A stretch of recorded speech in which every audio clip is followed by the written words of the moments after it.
नमस्कार, माझे नाव सुशील नारे. मी आज हायरार्चिकल नेटवर्क आणि रिलेशनल यामधला डिफरन्स शिकवणार आहे. तर सुरुवात करूया. हायरार्चिकल डेटा मॉडेलमध्ये ट्री लाईक स्ट्रक्चर असतं आणि नेटवर्क डेटा मॉडेलमध्ये ग्राफ लाईक स्ट्रक्चर असतं. तसंच रिलेशनल डेटा मॉडेलमध्ये टेबल लाईक स्ट्रक्चर.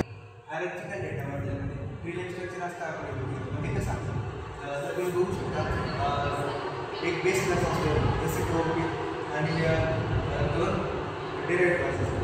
आणि नेटवर्कमध्ये एक बेस क्लास असतो, डिराइव्हड क्लास असतात आणि ते डिराइव्हड क्लास एकमेकाला कनेक्टेड असतात.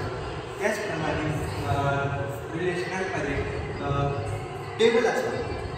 हे जरासं वेगळं आहे तसं म्हणायला गेलं तर, पण टेबल असतो आणि त्यामध्ये वेगवेगळे डाटा स्टोअर केलेला असतो. जसं की नेम, तर मग नेममध्ये नेम काय, जसं की रोल नंबर काय येतो, लाईक काय आणि त्याबद्दल आपण आता बघू रिलेशन कसं असतं. तर रिलेशन हायरार्चिकलमध्ये असतात वन टू मेनी रिलेशन हे हायरार्चिकलमध्ये असतं आणि नेटवर्कमध्ये मेनी टू मेनी रिलेशन असतं. त्याचप्रमाणे रिलेशनल डेटाबेसमध्ये मेनी टू मेनी रिलेशन असतं. सेम असतं दोघांमध्ये. या दोघांमध्ये तुम्ही बघू शकता नेटवर्क आणि रिलेशन या दोघांमध्ये सेम असतं. तर आता बघूया हायरार्चिकलमधला तिसरा. आणि हायरार्चिकल डेटा मॉडेलमध्ये हे जरा डिफिकल्ट टू ॲक्सेस असतं आणि नेटवर्क हे इझी टू ॲक्सेस आहे. आणि त्याचप्रमाणे रिलेशनल जे आहे ते पण इझी टू ॲक्सेस आहे.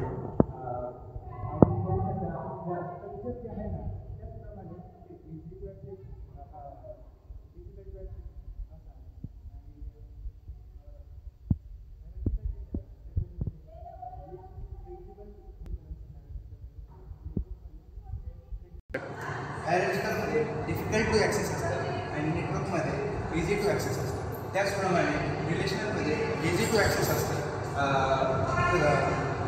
काय इझी टू ॲक्सेस असतं? डेटा आपण इझी टू ॲक्सेस करू शकतो.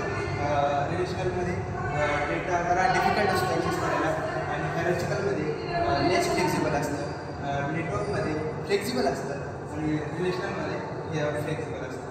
जसं हायरार्चिकलमध्ये जरा लेस फ्लेक्झिबल असते, म्हणजे डिफिकल्ट असतं, म्हणजे जास्त पण नाही पण डिफिकल्ट म्हणते. आणि रिलेशनलमध्ये फ्लेक्झिबल असतं, आपण इझी टू ॲक्सेस करू शकतो.